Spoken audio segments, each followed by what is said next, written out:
Welcome, ladies and gentlemen, to the Country Cousins Show. I'm your host, Paul E. Hall, and I have my good friend Al Boyd here. Well, he's a gospel recording artist, and he's going to be my co-host today. And I'm really thrilled to have him. I haven't seen him for a while. Al, how you been? Hey, doing well. Doing very well. Thank you for having me. Yeah, no problem. So, I didn't know if I was going to be able to get you here. So, at the last minute, I got able to book you. So I'm glad. And he's with the recording. They have a gospel recording group here in town, and it's called B.U.S.T, Brothers Under Spiritual Testimony. And they sing in a lot of different churches and bookings. And I know they're kind of on like a hiatus now, and they're regrouping and writing more songs.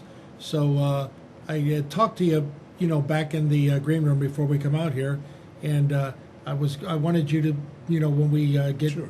going here, I wanted you to let the audience know everything about how you got started in the gospel music and everything, because everybody always asks me, hey, how did he get started in that? And, did the group just form together, or did you guys known each other for years and you're standing on the street corner singing songs, and one day a guy says, hey, let's start a gospel group or something, or, a lot of gospel groups, they say they started, just singing in the choir at church. So, that's something to, I want to get into. So other than that, how you been? Well, really well, really well. Yeah. Doing real well. Yeah. Bus, we got started about 2004. We began to do gospel music, and it formulated since then, and it grew, and we attracted more members. The Lord sent us different people with talent, and we were able to formulate the group, and we became Bus, Brothers Under Spiritual Testimony. Locally, we've been around at different churches. We've done concerts at different venues. We've opened for professional groups when they come to town. The Jackson Southerneers. We've opened for John P. Key. We've done the Juneteenth Festival. There's a lot of things. We've been up and down California. We've been to Bakersfield. We played in Santa Maria. We've been to Bakersfield, and then we've been as far as east as North Carolina. Yeah, I know you guys are real busy. You travel all over. Yeah, but and there's not anywhere I go where I mentioned you or I mentioned the name of your group, and everybody goes, oh, yeah, I know him. They sing in my church, or I saw him singing at this event or that event. So I know you guys are very well known. Oh, yes. Well, give God the glory. Again, it started out very small, and it got all the way up to 9 members, like you mentioned before. Right now, we're kind of on hiatus. We kind of looking to reorganize, and we haven't done anything live since January. We decided to go on hiatus, and we're going back into the studio to do some more music, some more live music. So we're coming out with another. I don't know if it'll be CD, but it's probably going to be another type. Yeah. Maybe a couple of CDs, but it'll be mostly digital. Yeah, I had the last CD that you gave me. I got it right here. Mm-hmm. And it says on here, Bust, Singing Glory, and it shows you and the group on there, and then your songs on the back. And I got your number on there on the back. I'll give that before we go. And if somebody wants to order some CDs like I have here from you, sure, and play them in their car or, at their office or something while they're working, then, yeah, we'll let them do that. So, and then also, too, like I said, we're going to take a commercial break, but when we come back, I want Al to get more in depth on how he got started, and was he in other singing gospel groups and stuff before he actually formed the group Bus with some of his friends. So we'll do that here at the Country Cousins Show right after these messages. Thank you. Welcome back to the Country Cousins Show, ladies and gentlemen. I'm your host, Paul E. Hall. I have my good friend Al Boyd here, gospel singer and recording artist with his group B.U.S.T, Brothers Under Spiritual Testimony. And before I went to break, I said I would get more involved because everybody wants to know how Al got started and, how he transformed into the group B.U.S.T and, where did he actually start singing at and stuff. So I said I would get more involved in that when we come back. So how did you get started, Al? Well, thank you, Paul. Music has been in my family for a long time. I actually started singing when I was in elementary school, various glee clubs and that sort of thing. In high school, where I was in the choir in high school and did that. And then I got in with a number of different bands doing the secular music and so forth. I sang in the Tower District for quite a while in different places, Butterfields, a place called Cambridge Binary, where we did a lot of music and and the secular stuff. We were everywhere doing stuff all around town and so forth, some out of town. But it kind of evolved after that, and we thought it was gospel was the way to go, and since then we've moved into gospel, and I couldn't be happier. Yeah. Singing praising the Lord for His glory. I recognize what He's done for us and so forth. The name Brothers Under Spiritual Testimony is that everybody in the group has a testimony, and during our concerts, everybody gets a chance to talk about the glory of the Lord, what the Lord brought us from, what He brought us to, and how we came over. Like I was saying, as of late, as of January, we decided to do a reorganization, and the group is still evolving, so we're going to be getting some more resources, more people coming in, and looking to get back into the studio to make some more music. That's good. Yeah, and I always tell people too, they say if you meet somebody there at your church or somebody at your work, and they always say, oh, I'm going through this and I'm going through that, and I try to tell them, I said, well, you know what?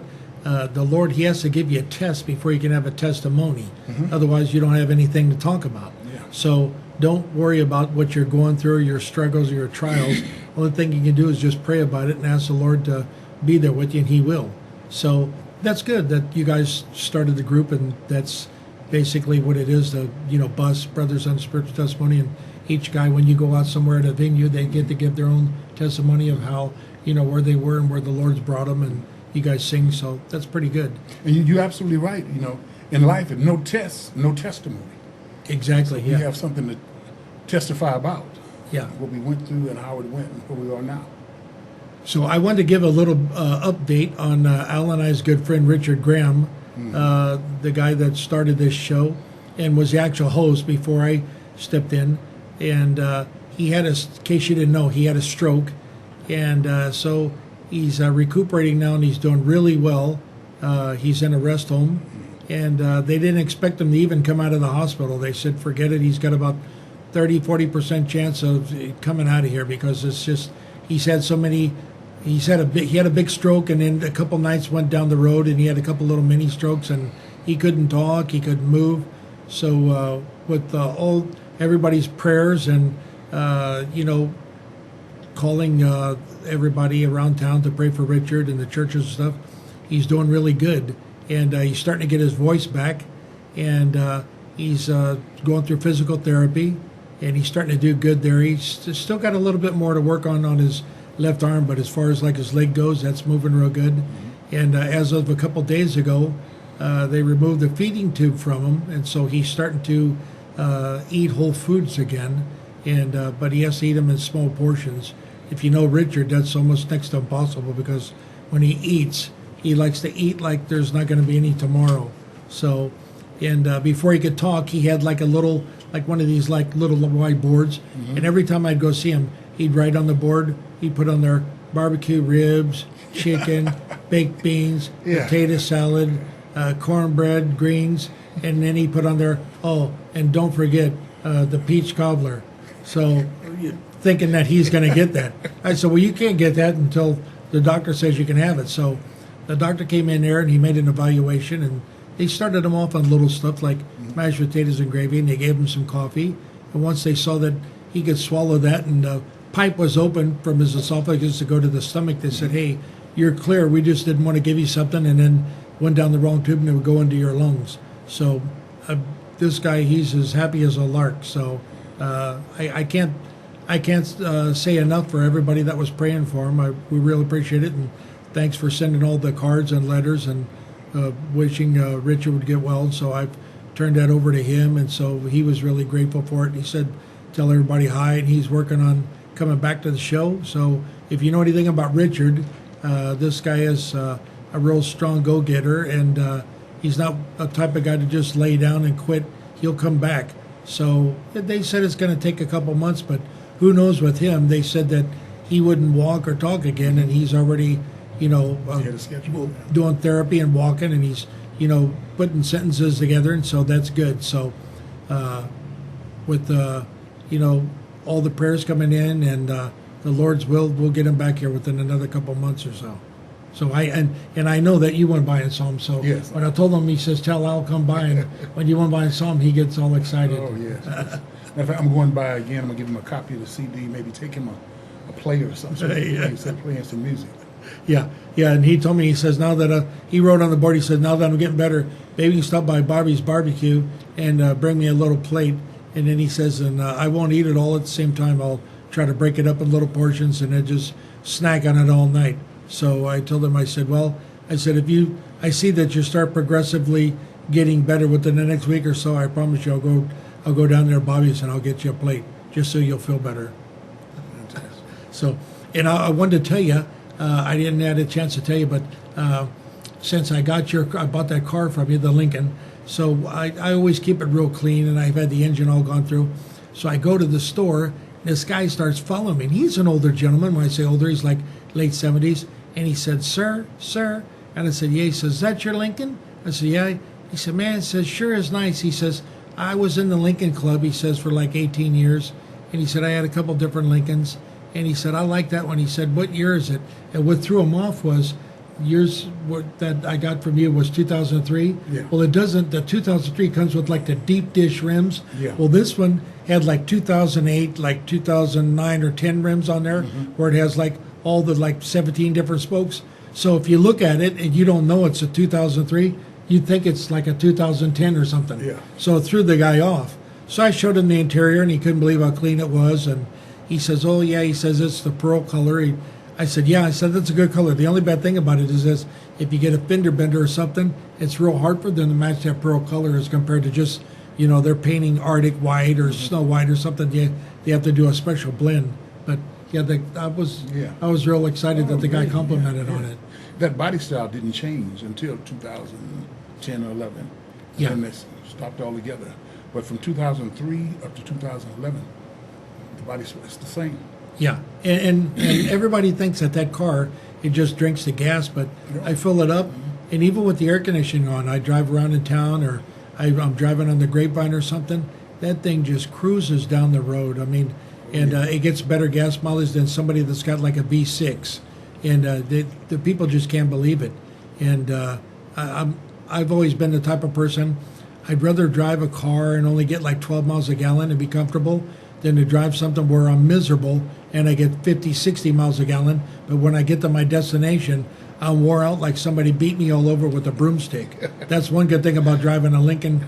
Whenever you're going from point A to point B, but when you get there, you're not wore out because the seats are like you're sitting on a leather Burka lounger at your house or something, or a lazy bar recliner. It's just unbelievable. If you've never driven a Lincoln, trust me when I tell you, you can't feel nothing going down the road. It's like you're driving on a cloud. Yeah. It's got all the bells and whistles and luxuries, and I mean, it's just, if you get that, you won't want to drive another car. It's just unbelievable. And if you can get from here to LA on half a tank of gas. Yeah. Yeah. And I wound up, I liked that car so much. My friend had a fleet of them, and he had 2008 on up to like a 2012, and it was the Executive L model, which is stretch another 2.5 feet from the factory. So if you're sitting in the back seat and somebody up front is driving, you can actually kick your legs all the way out, and you'll never touch the driver's back seat. It's just like lounging in a recliner. It's unbelievable, yeah. And the ride is Lincoln, when they made those, the technology was unbelievable. With the air suspension ride, the telescopic steering wheel, everything's, full luxury. So if you ever see somebody with a Lincoln and you say, "Hey, you want to sell it?" and they say no, now you'll know why. I was just really lucky that you were selling yours and I had a chance to get it. So when I knew, and Richard told me that, hey, Al Boyd had it, and I knew you took good care of it and you didn't, put your foot in it and do 80 miles an hour going around the turn or something. Oh, no. I said, hey, I'll get the car because I knew that you took good care of it and it was a good car. Yeah. Yeah, because I think you used to use it, you and your brother used to use it for like transport. You pick up executives. Yeah, that, and people want to do airport runs and stuff like that. We call people out if somebody want to take their wife out to dinner and stuff like that. We do that sort of stuff. Yeah, it was really good. Now, also too, I wanted to ask you. A lot of people ask me. They say, okay, I know you guys, you already answered the question partly, but you said you guys are on like hiatus and you waiting to like regroup and get back in the studio more. A lot of people ask me, when I tell them that you're with the gospel recording group, they always say, oh, I wonder how I could book them or get them at my church or how I could sing at a certain function. Now, are you guys still doing that, or are you guys kind of more or less like laid low on that too? We've kind of completely shut down any live performances until after we regroup, we get some more music, some new music made. Okay.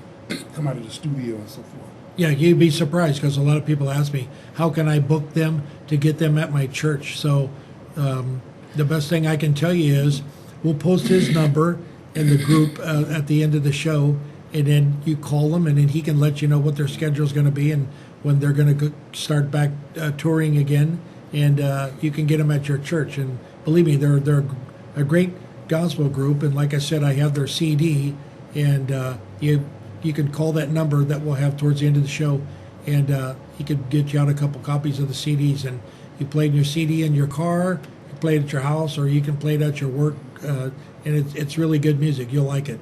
It's upbeat music. There's certain types of gospel music I just don't like to listen to because it's just when you listen to it.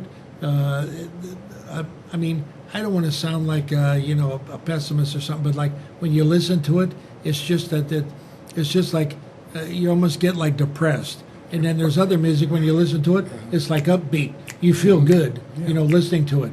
So, and that's the way your music is. I like gospel music like that. Thank you. We've got a lot of requests, people contacting me and so forth about wanting us to come and do various performances and stuff. And I was letting everybody know that right now we're not doing any, and we can, like I said, in the near future we will be back up and running. Yeah. Yeah, and I know a lot of people during the, you were just talking about the celebration for the Juneteenth. I know a lot of people had like different gospel groups come out to their venue, and they were singing like some of the old black gospel spirituals and stuff like that. So, yeah, we were supposed to be on for that, but just we didn't get things back together in time. So. Yeah, yeah, it was kind of like a bad timing. So yeah, hopefully you guys will get back together real soon and get back in the studio and start recording and get something going. We look forward to it. Yeah. Yeah. I had a couple people tell me, and I was going to tell the story here with Al because he knows. And I had a couple people tell me, said, oh, I watched your show, I guess it was about 4 months ago, and you told that little story about Richard Graham, and they said that they kept watching the show over and over again. They couldn't stop laughing. They said, would you tell that story? And I said, I don't really like to tell it that much, And they said, but, people haven't heard it. They're bound to laugh if they know Richard Graham. And believe me, a lot of people know Richard Graham. And it was, we were at a church, and matter of fact, you know that the gentleman, he passed away, but it was Pastor Solomon Johnson. Yes. And he had just started the church, and he was having a fundraiser, and he had known Richard for quite a few years. And I had, at that time, this has been a few years back, I just met him. So I'd only known him for about 6-7 months, and he didn't really know anything about me, but I knew of him from talking to different pastors on the west side and people that had known him. That they said he's a great guy. So, and I could see that, and I could pick that up from being around him on his whole demeanor and the way he was. He was just a great guy. So they had a table out there, and they had a bunch of gifts donated, and all the money that was going to be collected from this auction was going to be given to the church. So they had a dinner, and there was about 100, maybe 100, 115 people there, and Richard was supposed to be the auctioneer. So he says to me, he comes up to me, he says, oh, hey, Paul, I'm glad you could make it. And he says, he always called Richard Mr. Graham. He said, hey, Mr. Graham, he said, you going to be ready to do the auction? And Richard says, yeah, don't worry. He goes, I'm going to be ready. Don't worry. When you're ready, you just let me know, and I'll do the auction. So he leaves. So he goes over and he starts talking, welcoming some of the people that are coming. So about 3 or 4 minutes goes by. Well, Richard comes up to me, and he's pulling on my shirt, and he says, hey, I don't know how to tell you this. He says, I got to go to the bathroom. So I told him, I said, what are you telling me for? I'm not going to hold your hand. He says, no, he says, all those sodas and all that stuff I was drinking, so they went through me. He says, I got to go bad. I said, well, go in there. I said, go into the church, I said, and use the restroom. So he says, yeah, you don't understand. He said, the auction's going to start in a couple minutes. I said, listen, go. I said, worst case scenario, they'll just hold up for about 4 or 5 minutes till you come back out. I said, and I said, I'll tell the pastor. So he said, okay. So he leaves. So just as he leaves, Pastor Johnson comes up, Solomon Johnson, he comes up and he says, hey, Brother Paul, he says, do you know what happened to Mr. Graham? I says, yeah, he had to go to the restroom real quick. He said, all those sodas, they went right through him. So he says he had to go. He couldn't hold it any longer. So I looked at him and his whole complexion, everything, he turned stone white and he starts sweating. He goes, what are we going to do? He's the auctioneer guy. I said, Pastor, relax. I says, I'm Richard Graham. And he says, what?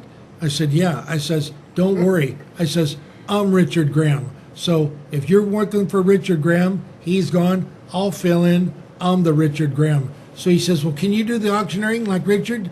I said, hey, he's from Tennessee, I'm from Kentucky. We can all auction off tractors, barns, hay, whatever, cattle. So I said, don't worry, I'm Richard Graham. He says, oh, okay. So he says, ladies and gentlemen, thank you for coming out tonight. We're going to start our auction, and all the proceeds go to the church. So he gives me the microphone.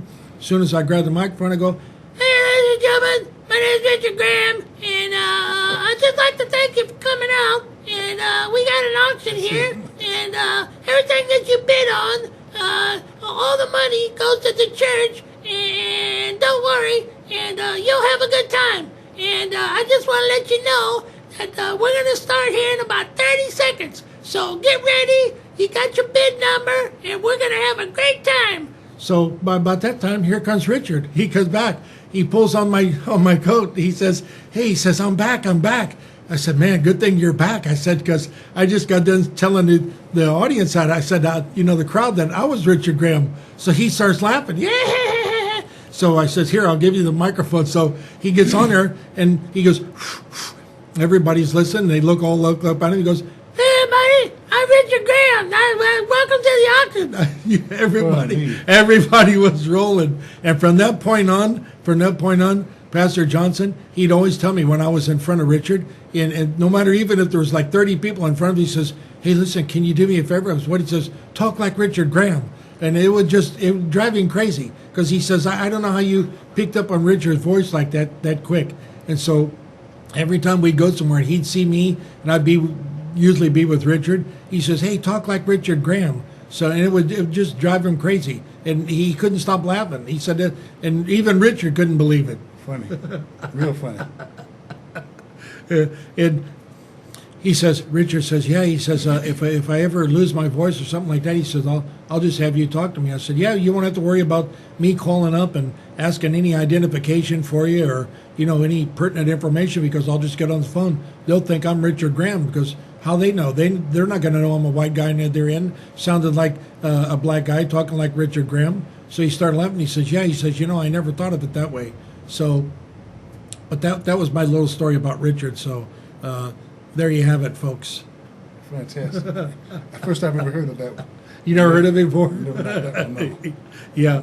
So also, too, I wanted to bring up, while we're here, the fact that I don't know if you noticed it or not, but like a lot of these, getting back to the gospel, a lot of these gospel groups now, it seems like they're, I don't know if you noticed, but like they're not singing like the old gospel songs like they used to sing. It's like they're doing like songs, I don't know if you noticed, but some of the groups, it seems like they're like the real gospel songs. When I say real gospel songs, I mean like groups like the Mighty Clouds of Joy and stuff like that. Okay, you get a spiritual song like that, and you listen to those guys, okay, and wherever they're singing, you've been to church. Well, some of these groups now, whether it be a black group or a white group or even a Spanish group, and they sing, it's like they mix in like a little bit of the secular music, and it's just not the same. I mean, you don't get the same feeling as you did, like, when somebody's like really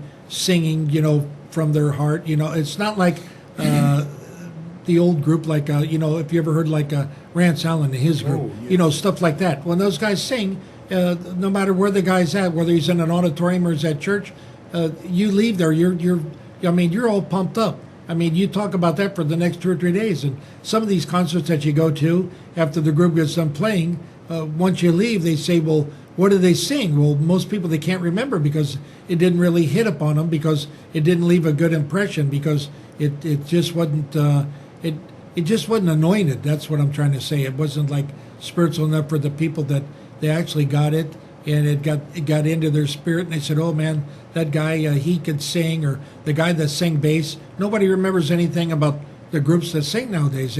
Somebody sings, or it's a new group or something, they say, how did you like the group? And they say, well, they're okay. They can't really, give a little, a little feedback on it or anything like that. Have you noticed that? And some, I know we do quartet music, and with us, it's always a message in the music. Yeah. And the message is about the Savior, So that's what we get inspired about. But not all groups are the same, and not all of them, have a message in the music or project that. Some may be doing it for other reasons, other than to glorify the Savior. Yeah. Okay, ladies and gentlemen, we're going to go for a commercial break. When we come back, we'll get more into talking to Al Boyd. We'll be back in a few minutes.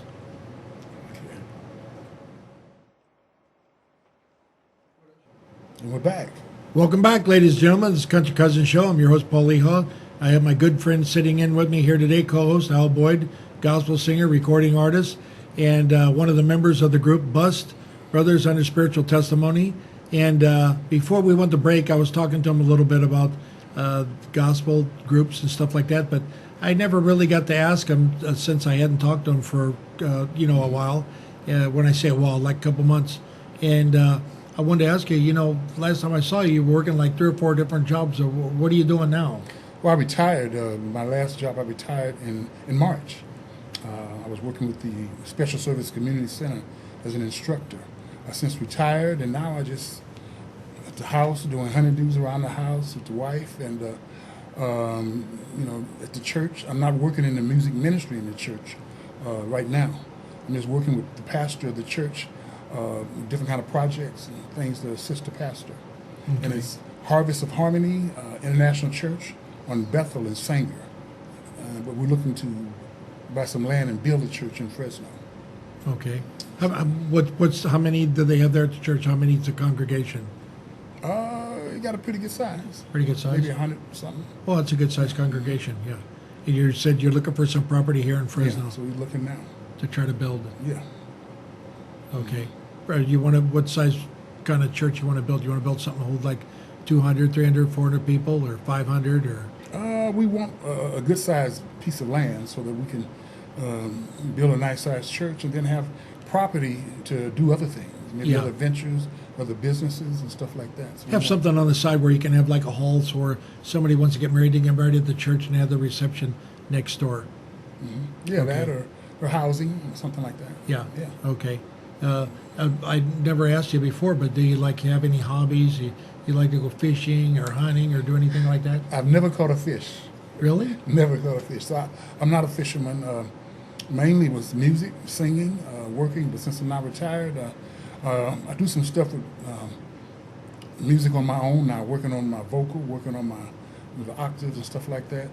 Just trying to look at putting out bus music forward. Yeah. In terms of working my own throat instrument and my lyrics and so forth like that.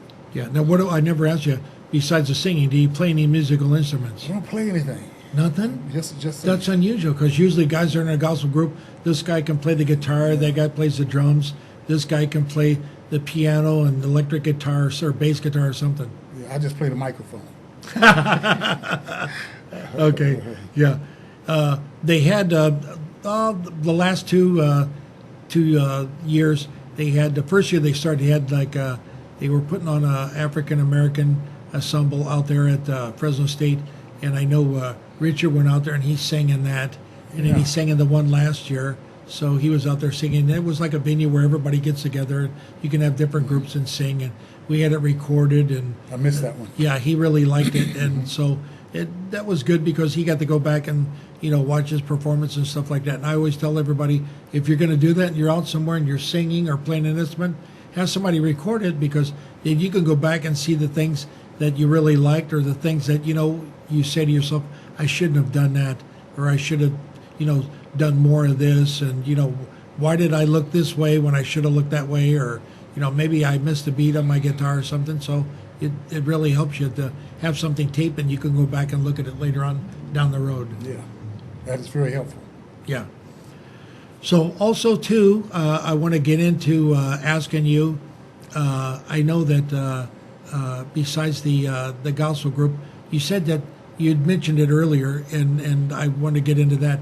You said you were going to try at the church. You're going to try to get into the men's music ministry. What are you going to try to do? You're going to form help people, like if somebody wants to start in the gospel singing, you're going to work with them, or you're going to try to start like a choir, or what are you going to do? Well, the church already has a praise team, and they have a choir. They're putting together a choir also. What I want to do is work in that music ministry in the church at some point.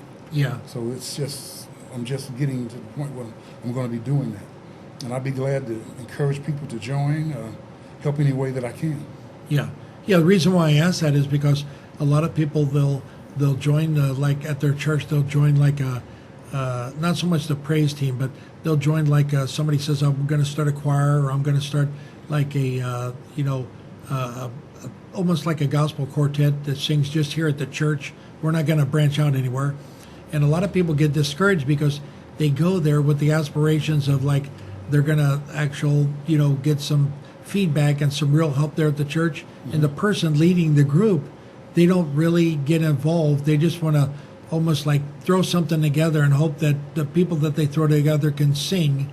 And you can't really do that. You got to find out, okay, this person is set up for, they sing bass. This person over here is a good baritone. And you know what? This person over here, they have a higher voice, so they're probably going to be in the soprano section, and then try to throw something together, almost like the way they put together it, almost like a barbershop quartet. That's the reason why I was asking. Yeah. Well, at Harvest of Harmony, the church that I attend, there is a praise team already in place.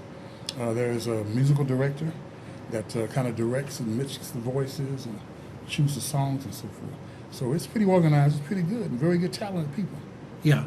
I say that because at my church they have a what's called the worship team. They have 3 people that sing, and then they have the guy that's the minister of music. He plays the piano, and his wife's one of the singers. And we have somebody on drums, and we have somebody that plays the bass guitar and the regular acoustic guitar. And then prior to that, myself and another guy used to play the trombone and the trumpet, and then they moved on to doing different music. So now there's no brass music in there. So hopefully they'll get back to doing that again, because when you worship, if you have a trumpet, or you have a saxophone, brass, or you have somebody that has a trombone, it really makes the worship better. So hopefully it's good to have brass. They'll get back into that. Yeah. So, okay, ladies and gentlemen, that'll just about wrap it up for us. We're going to come back with a few more minutes, and when we come back, we'll have the number on the screen, like I said. And if you want to get in touch with Al Boyd, you can ask him where you can get one of his CDs right here, so you can listen to it in your car, at your house, or at your work, or even in the garage while you're working on something. It'll bless you. So we'll be back in a couple minutes. And we're live. Welcome back, ladies and gentlemen, the Country Cousins Show. I'm your host, Paul Ehaw, and this is my good friend, Al Boyd. He's my co-host today, and he's gospel singer, recording artist, and one of the members of the group B.U.S.T, Brothers Under Spiritual Testimony. I have a CD here, like I promised I'd show you, and we had my engineer told me, I feel like a ninny, my engineer told me that we've had the number up the whole time on the bottom of the screen. So if you want to get a hold of Al, and like I said, he's not doing any bookings right now for churches or venues or anything, but if you want to get a hold of him and you want to get this CD, which I'm sure it'll bless you, give him a call, and he'll hook you up with one. So Anything else you'd like to say? I just want to thank you for having me, Paul. Appreciate Yeah, it. no Thank you. problem. Yeah, This- anytime. This is the second time I've done this show. I did it before with Richard, Yeah. and it was wow. Yeah, high energy. Yeah, but thank you for having me. I appreciate Yeah. it. Sorry that Mike, our other member, could not have made it, but I wanted to come and represent our group and, Yeah. and honor you and Richard by Yeah. participating. Yeah, I appreciate you showing up. And like I said, I talked to you on the phone quite a few times, but I hadn't seen you for a couple months. And everywhere I would go, when I mentioned your name, everybody told me, "Hey, you got to get him on the show. You got to get him on the show." Then, when I saw Richard at the rest home, he says he'd write on his board there. Yeah. He says, "Hey, did you get a hold of Al Boyd?" And he'd never say like, "Hey, how you doing? Hey, how's your day going?" First thing he says is, "Hey, have you talked to Al Boyd? Hey, is Al Boyd coming on the show?" What did Al Boyd say? Did Al Boyd say that hey, listen, take a deep breath and relax. I've already talked to Al Boyd. He's going to be on the show. Just relax. Then you could see he'd kind of like calm down and he'd start laughing and he'd say, "I'm just checking. I just want to make sure that you get him on there." So, and like I said, when you'd go in there and you'd visit with him, that made his day. So that's good. So, like I said, I'm glad that he's doing better. Everybody's praying for him. Like I said, thanks for sending all the cards and the letters, and everybody's wishing Richard to get better, and that's good. It shows a good loving outpouring of how people really care about Richard, in the community. Yeah, you guys do real good work here. You're a real good asset to the community. You get a lot of very good information out to the public about various subject matters. So I want to just commend you and Mike and the staff here. Yeah, thanks. I appreciate it. Yeah. And I'd like to give a shout out to Mike Briggs. Thanks for letting us use your studio, and Richard and I doing the show, and us be able to have guests like Al Boyd here. So we really appreciate it. So that's our show for the day, folks. I'm your host, Paul E. Hall, and that's my co-host for the day, Al Boyd. Pleasure. Saying we'll see you next time on the Country Cousins Show. Take it easy. Bye-bye.